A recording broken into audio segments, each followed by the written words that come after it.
Hello friends, आप सबका कक्षा 9 विज्ञान विषय के अध्याय 8 गति में हार्दिक स्वागत है। इस चैप्टर का एक पार्ट पहले हो चुका है, तो आप पहले उस क्लास को देख लीजिए ताकि आपको बेसिक अच्छे से समझ में आ जाए। उस क्लास में हमने बेसिक दूरी और विस्थापन, एक समान गति और असमान गति के बारे में बहुत अच्छे से चर्चा कर ली थी। तो उस क्लास को आप निश्चित रूप से देखें ताकि चैप्टर का जो बेस है वो आपका अच्छे से कवर हो सके। तो आज हमारा सेकंड पार्ट है जिसमें हम इसके आगे के टॉपिक जिसमें हम चाल, वेग और त्वरण को कवर करेंगे। तो चलिए क्लास शुरू करते हैं। क्लास शुरू करने से पहले मेरी आपसे छोटी सी रिक्वेस्ट है कि अभी तक अगर आपने चैनल को सब्सक्राइब नहीं किया है तो कृपया करके चैनल को सब्सक्राइब कर ले, साथ ही लाइक, कमेंट और शेयर जरूर करें। तो चलिए शुरू करते हैं। बात कर रहे हैं गति की दर का मापन, कि गति की दर को हम कैसे मापते हैं, उसको मापने के कौन कौन से तरीके हैं, इन तरीकों का आज हम अध्ययन करेंगे। तो सबसे पहले हम बात कर रहे हैं चाल की, या जिसे हम इंग्लिश में स्पीड कहते हैं। तो गति की दर क्या कहलाती है? चाल कहलाती है। गति की दर चाल कहलाती है, मतलब कोई वस्तु कितने समय में कितनी दूरी तय कर रही है, इसे ही उसकी स्पीड कहा जाता है। स्पीड कहते किसे कहते हैं? कोई वस्तु कितने समय में कितनी दूरी तय कर रही है, उसी गति की दर को हम क्या कहते हैं? चाल या स्पीड कहते हैं। तो परिभाषा क्या हो जाएगी कि इकाई समय में तय की गई दूरी को ही गति की दर अर्थात क्या कहते हैं? चाल या स्पीड कहते हैं। यदि समय एक हो जाए तो ऐसी स्थिति में किसी वस्तु द्वारा तय की गई जो दूरी है उसी को हम गति की दर या फिर क्या कहते हैं? उस वस्तु की स्पीड या चाल कहते हैं। तो चाल बराबर सूत्र होता है दूरी बटे समय। क्या सूत्र होता है? चाल बराबर दूरी बटे में समय। दूरी को इंग्लिश में डिस्टेंस कहते हैं, समय को टाइम। तो स्पीड बराबर डिस्टेंस अपॉन टाइम। इसका ऐसा ही मात्रक क्या होगा? तो दूरी को हम हमेशा मीटर में मापते हैं और समय को यहां पर किस में मापेंगे? सेकंड में। तो इसका ऐसा ही मात्रक होगा, वो होगा मीटर प्रति सेकंड, या हम कह सकते हैं एम सेकंड इनवर्स। ठीक है, ऐसा ही मात्रक क्या होगा? मीटर प्रति सेकंड।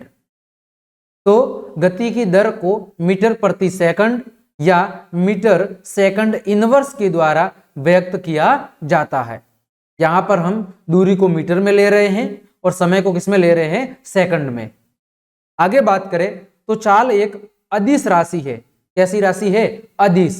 क्योंकि इसमें केवल क्या होता है? परिमाण होता है, लेकिन दिशा नहीं होती है।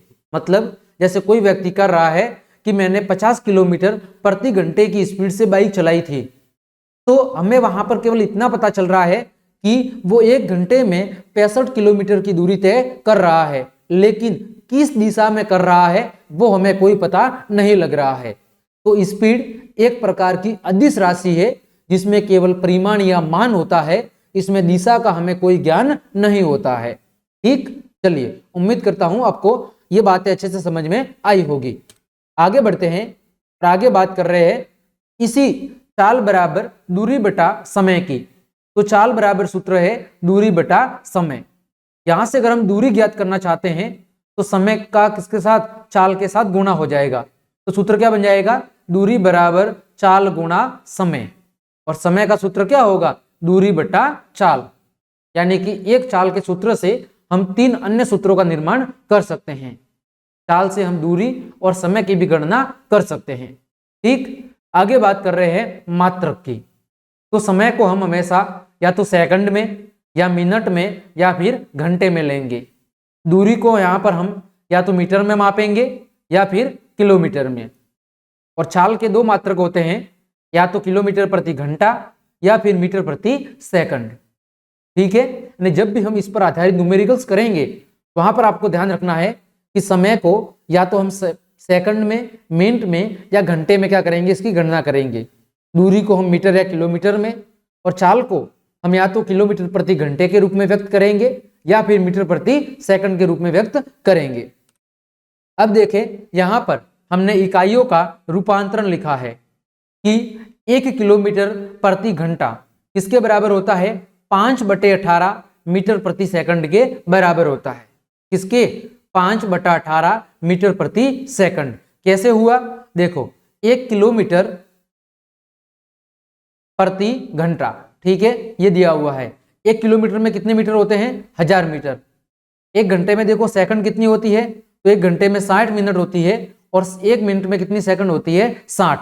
तो 1000/3600, और जब इसको हम हल करते हैं तो कितना आता है? 5/18।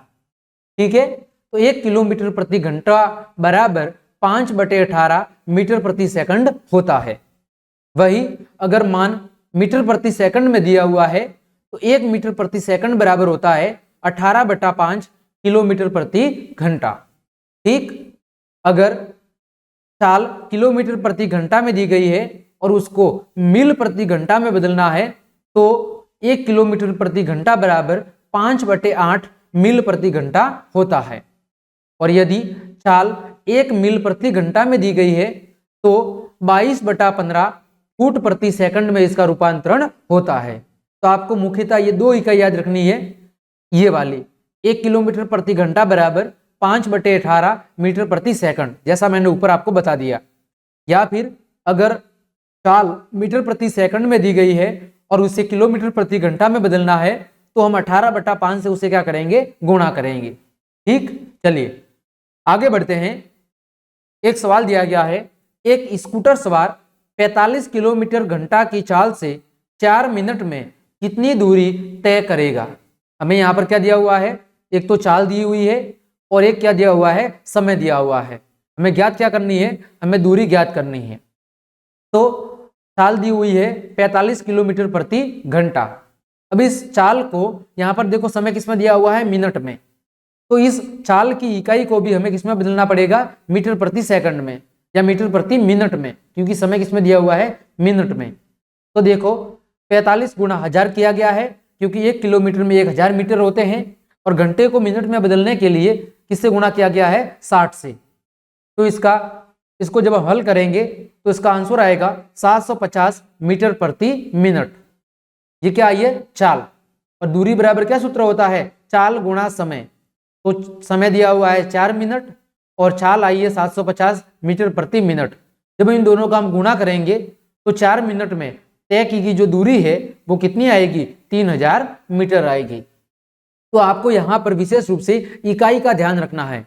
ठीक है, देखो यहाँ पर समय किलोमीटर प्रति घंटा में दिया गया था, लेकिन दूरी हमें पूछी है मिनट में। तो इस इकाई को भी हमें किसमें बदलना पड़ेगा? मिनट में बदलना जरूरी होगा। ठीक, चलिए आगे बढ़ते हैं। आगे हम बात कर रहे हैं औसत चाल की। औसत चाल का मतलब क्या है कि ये जरूरी नहीं है कि हमेशा कोई भी वस्तु एक समान गति से ही चल रही हो। ऐसा तो जरूरी नहीं है कि आप बाइक चला रहे हो तो हमेशा 50 किलोमीटर प्रति घंटे की स्पीड से चल रहे हो, जब से स्टार्ट की और जब से आपने बंद की। जरूरी है क्या? नहीं, ऐसा कभी भी रियल लाइफ में नहीं होता। किसी भी वस्तु की चाल वो लगातार या तो घटती है या बढ़ती है, यानी उसके घटने और बढ़ने की जो प्रक्रिया है वो लगातार बनी रहती है। कभी घटती है तो कभी बढ़ती है। मतलब वस्तु की जो गति है वो कैसी होती है? असमान होती है। वो कभी भी एक समान रूप से नहीं चलती है। तो फिर उन वस्तुओं की चाल जो असमान गति से चलती है उनकी जब हम स्पीड ज्ञात करते हैं तो हम साधारण स्पीड की बजाय एवरेज स्पीड की क्या करते हैं? गणना करते हैं। ऐसी वस्तुओं की जब हम स्पीड की गणना करते हैं तो साधारण स्पीड की बजाय हम उसके एवरेज स्पीड की बात करते हैं। और एवरेज स्पीड का सूत्र क्या होता है? तय की गई कुल दूरी बटे में उस दूरी को तय करने में लगने वाला कुल समय, यानी औसत चाल बराबर कुल दूरी बटे कुल समय। यदि औसत चाल को हम v से लिख रहे हैं और तय की गई दूरी को s से और समय को t से, तो सूत्र हो जाएगा v बराबर s अपॉन t। क्या सूत्र हो जाएगा? v बराबर s अपॉन t, यानी कि औसत चाल बराबर कुल दूरी बटे में कुल समय। ठीक, तो जब भी हम रियल लाइफ की बात करते हैं तो हम हमेशा एवरेज स्पीड की बात ही करते हैं। ठीक है, चलिए आगे बढ़ते हैं। लिखा गया है एक वस्तु 16 मीटर की दूरी 4 सेकंड में तय करती है। कितने मीटर की दूरी? 16 मीटर की दूरी 4 सेकंड में तय करती है। पुनः 16 मीटर की दूरी 2 सेकंड में तय करती है, तो वस्तु की औसत चाल क्या होगी? तो औसत चाल का सूत्र क्या है? कुल दूरी बटे कुल समय। तो कुल दूरी कितनी है? 16 मीटर प्लस 16 मीटर, तो टोटल दूरी होगी 32 मीटर। कुल समय कितना है? 4 सेकंड प्लस 2 सेकंड, कुल समय हो गया 6 सेकंड। तो औसत चाल बराबर कुल दूरी 32 मीटर बटे में कुल समय 6 सेकंड, तो 32 बटा 6 बराबर 5.33 मीटर प्रति सेकंड। यानी इस वाहन या वस्तु की जो एवरेज स्पीड होगी वो 5.33 मीटर पर सेकंड होगी। ठीक है, तो इस प्रकार हम औसत चाल की गणना करते हैं। आगे बढ़ते हैं। अगला है दिशा के साथ चाल। जब हमने अभी देखा था केवल स्पीड, तो स्पीड में केवल परिणाम होता है या परिमाण होता है, उसमें डायरेक्शन यानी दिशा नहीं होती। लेकिन अगर स्पीड के साथ दिशा भी दी गई है तो उसे हम क्या कहते हैं? उसे हम वेग या वेलोसिटी कहते हैं। ठीक है, जब चाल के साथ साथ दिशा भी दी गई हो तो उसे हम क्या कहते हैं? वेग या वेलोसिटी कहते हैं। तो एक निश्चित दिशा में चाल को ही क्या कहते हैं? वेग कहते हैं। ठीक है, जब चाल को दिशा के साथ व्यक्त किया जाता है तो यह वेग कहलाता है। क्या कहलाता है? वेग कहलाता है। दूसरे शब्दों में, जो भौतिक राशि गति की दर के साथ साथ उसकी दिशा भी बतलाती है, उस भौतिक राशि को क्या कहा जाता है? वेग भी कहा जाता है। जैसे मैं बात कहूं कि मैंने 20 किलोमीटर प्रति घंटे की स्पीड से बाइक को उत्तर दिशा में चलाया, तो यहां पर देखो परिमाण भी दिया हुआ है कि मैं 20 किलोमीटर 1 घंटे में दूरी तय कर रहा हूं, और दिशा भी दी हुई है कि मैंने बाइक को उत्तर दिशा की ओर चलाया था। तो इसे हम स्पीड न कह के क्या कहेंगे? वेग या वेलोसिटी कहेंगे। ठीक है, तो चाल के साथ साथ उसकी दिशा भी व्यक्त करने पर किसी वस्तु की गति की दर को और अधिक व्यापक रूप से दर्शाया जाता है। यानी हमें उसके बारे में और जानकारी मिलती है कि भाई ये इस स्पीड से इस दिशा में जा रहा था। ठीक है, तो वेग कैसी राशि है? वेग एक सदिश राशि है जिसमें परिमाण और दिशा दोनों ही होते हैं। वेग का सूत्र क्या होता है? तो वेग बराबर विस्थापन बटे समय। वेग बराबर क्या होता है? विस्थापन बटे में समय। और विस्थापन क्या होता है? दो बिंदुओं के बीच की एक निश्चित दूरी क्या कहलाता है? विस्थापन कहलाता है। ठीक, चलिए आगे बढ़ते हैं। बात कर रहे हैं औसत वेग की। तो अभी हमने बात की थी कि जब भी कोई वस्तु सीधी रेखा में बदलती हुई चाल के साथ गति करती है तो उसके गति का जो परिमाण है वो बार बार क्या होता है? बदलता रहता है। कभी भी कोई भी वस्तु एक समान स्पीड या एक समान वेग से गति नहीं कर सकती। रियल लाइफ में ऐसा संभव भी नहीं है। तो हम साधारण वेग की जगह किसी भी वस्तु के औसत वेग की हमेशा गणना करते हैं। ठीक है, तो जब किसी वस्तु का वेग या तो समान रूप से क्या हो रहा हो? परिवर्तित हो रहा हो। जब किसी वस्तु का वेग समान रूप से क्या हो रहा हो? परिवर्तित, यानी या तो घट रहा है या बढ़ रहा है। तो ऐसी स्थिति में हम किसके द्वारा दिए गए प्रारंभिक वेग और अंतिम वेग, वस्तु का प्रारंभिक वेग जिस समय वो चलना स्टार्ट हुई थी और अंतिम वेग जिस समय वो रुक रही है, के अंकगणितीय माध्य के द्वारा औसत वेग की प्राप्ति करते हैं। मतलब औसत वेग का सूत्र क्या होता है? प्रारंभिक वेग प्लस अंतिम वेग बटे में 2। औसत वेग का सूत्र क्या होता है? प्रारंभिक वेग प्लस अंतिम वेग बटे में 2।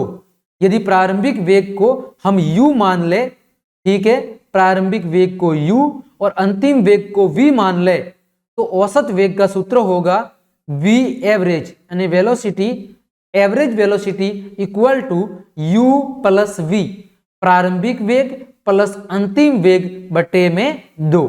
ये सूत्र हो जाएगा औसत वेग का एवरेज वेलोसिटी का। ठीक है, चलिए उम्मीद करता हूं बिल्कुल सरल भाषा में समझाया है और आपको अच्छे से समझ में भी आया होगा। आगे बढ़ते हैं। औसत वेग बराबर कुल विस्थापन बटे में लिया गया कुल समय, ऐसे भी हम कह सकते हैं। औसत वेग बराबर कुल विस्थापन बटे में लिया गया कुल समय। तो औसत वेग कह लो या वेग कह लो, इन दोनों का एसआई मात्रक या फिर चाल कह लो या औसत चाल कह लो, इन सब का एसआई मात्रक क्या होता है, एक ही होता है, और वो क्या होता है, वो मीटर प्रति सेकंड होता है। यानी सब का जो एसआई मात्रक है वो एक ही है, और वो क्या है, मीटर प्रति सेकंड है। चाहे वो चाल का कह लो या औसत चाल का कह लो, वेग का कह लो या औसत वेग का कह लो, इन सभी के मात्रक एक जैसे ही है, मीटर प्रति सेकंड है। चलिए आगे बढ़ते हैं। वेग में परिवर्तन की दर, तो वेग में परिवर्तन की दर को क्या कहा जाता है, त्वरण कहा जाता है। वेग में परिवर्तन की दर को त्वरण कहा जाता है। एक समान गति में त्वरण क्या होता है, तो किसी वस्तु की एक समान सरल रेखीय गति के दौरान यदि समय के साथ वेग नियत रहता है, तो इस अवस्था में किसी भी समयांतराल में वस्तु के वेग में परिवर्तन कैसा होता है, शून्य होता है। मतलब क्या हुआ, जैसे एक सरल रेखा है, ये यहां पर कोई कार गति कर रही है या कोई वस्तु क्या कर रही है, गति कर रही है। समझ लीजिए ये ए से बी बिंदु तक पहुंचने में कितना समय लेती है, 10 मिनट। दूरी कितनी है, 10 किलोमीटर। फिर बी से सी तक की दूरी 10 किलोमीटर है और पहुंचने में समय कितना ले रही है, 10 मिनट। ठीक इसी तरह ये आगे बढ़ रही है। तो ऐसी स्थिति में जो वेग है वो वेग कैसा है, वो वेग नियत है कि उसके वेग में कोई परिवर्तन नहीं हो रहा है। और जब वेग में कोई परिवर्तन नहीं होता है तो ऐसी स्थिति में जो त्वरण होता है वो त्वरण कैसा होता है, शून्य होता है। त्वरण क्या होता है, शून्य होता है। मतलब क्या हुआ कि त्वरण तभी उत्पन्न होगा जब वेग में परिवर्तन होगा। यदि वेग में कोई परिवर्तन नहीं हो रहा है, वस्तु एक समान गति से गति कर रही है, तो ऐसी स्थिति में त्वरण का मान बिल्कुल कैसा होगा, त्वरण का मान बिल्कुल शून्य होगा। आया समझ में। चलिए आगे बढ़ते हैं। असमान गति की स्थिति में अभी हमने देखा एक समान गति की स्थिति में तो त्वरण क्या होता है, शून्य होता है, क्योंकि उस समय वेग में कोई परिवर्तन नहीं होता। लेकिन असमान गति की स्थिति में मतलब किसी वस्तु का जो वेग है वो बार बार बदल रहा है, परिवर्तित हो रहा है, तो ऐसी स्थिति में समय के साथ वेग में क्या होता है, परिवर्तन होता है। यानी यदि कोई वस्तु असमान गति से गति कर रही है तो ऐसी स्थिति में उसके वेग में क्या होगा, परिवर्तन होगा।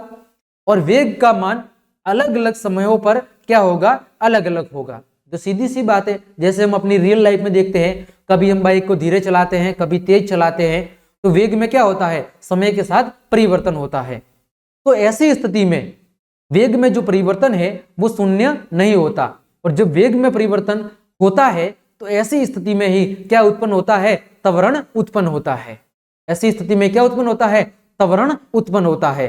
तो त्वरण का जो परिभाषा है वो क्या हो जाएगी, किसी वस्तु के प्रति इकाई समय में वेग परिवर्तन को ही क्या कहते हैं, त्वरण कहते हैं। या हम कह सकते हैं कि वेग परिवर्तन की दर को ही क्या कहते हैं, त्वरण कहते हैं। तो त्वरण का सूत्र हो जाएगा वेग परिवर्तन बटे में लिया गया समय। त्वरण का सूत्र क्या होगा, वेग में परिवर्तन बराबर लिया गया समय, यानी डेल v अपॉन टी।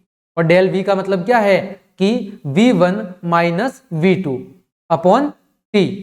ठीक है, वेग में परिवर्तन बटे में लिया गया समय। चलिए आगे बढ़ते हैं। आगे बात कर रहे हैं, वेग में परिवर्तन को मान सकते हैं कि अंतिम वेग माइनस प्रारंभिक वेग।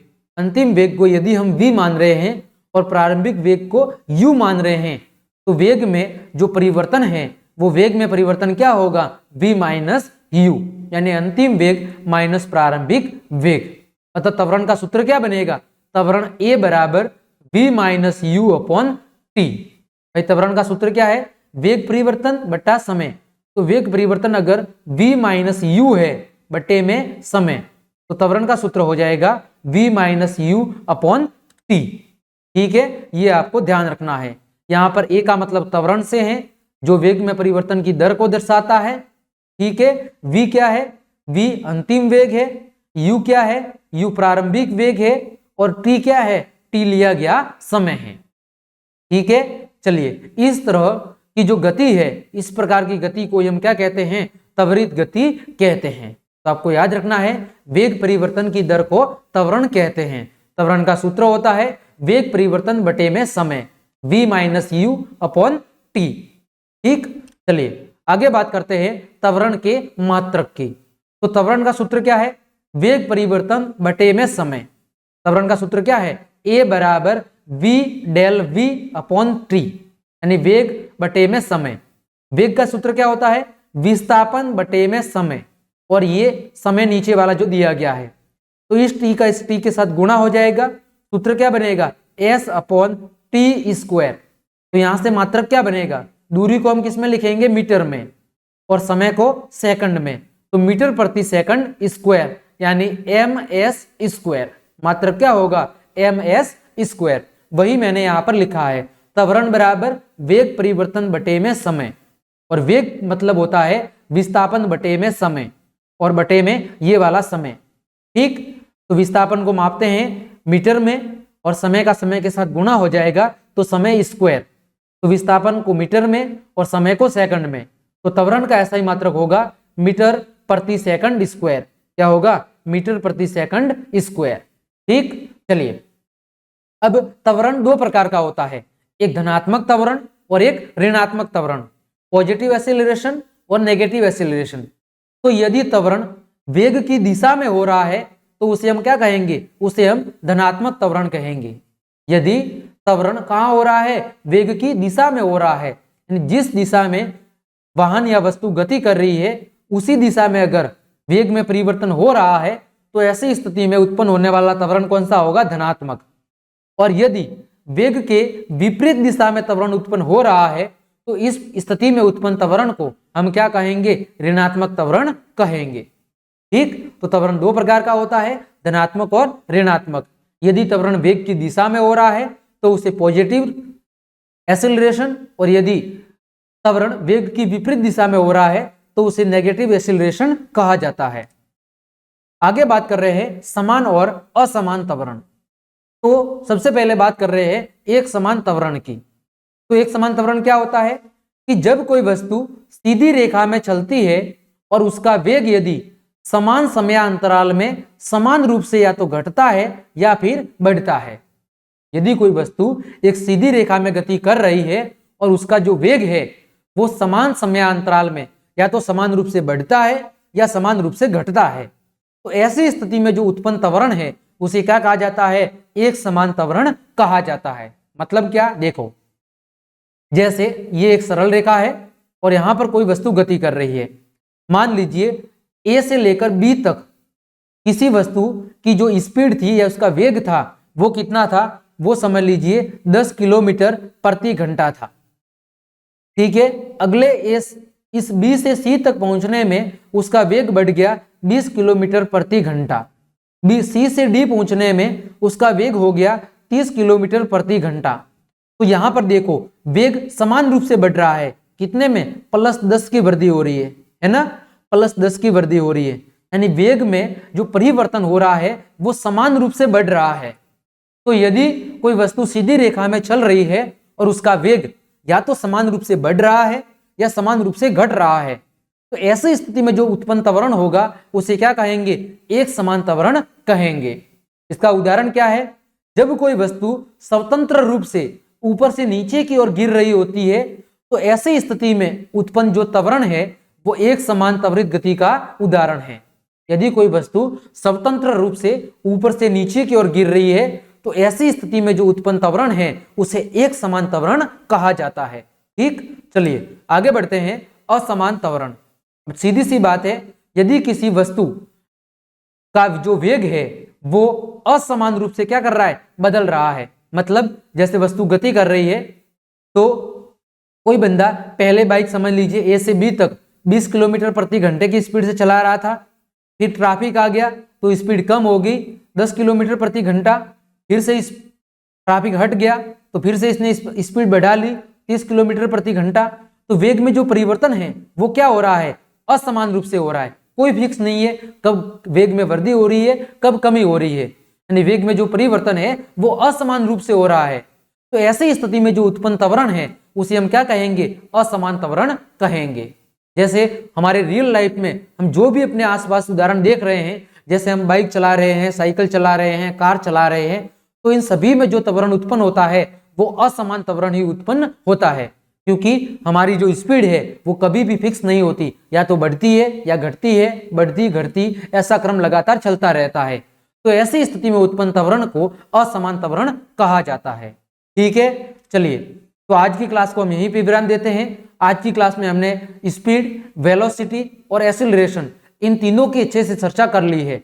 उम्मीद करता हूं तीनों टॉपिक आपको अच्छे से समझ में आए होंगे। तो क्लास देखने के लिए आप सभी को धन्यवाद। अगर आपको क्लास पसंद आई है तो लाइक, कमेंट, शेयर और सब्सक्राइब जरूर कर दें। धन्यवाद।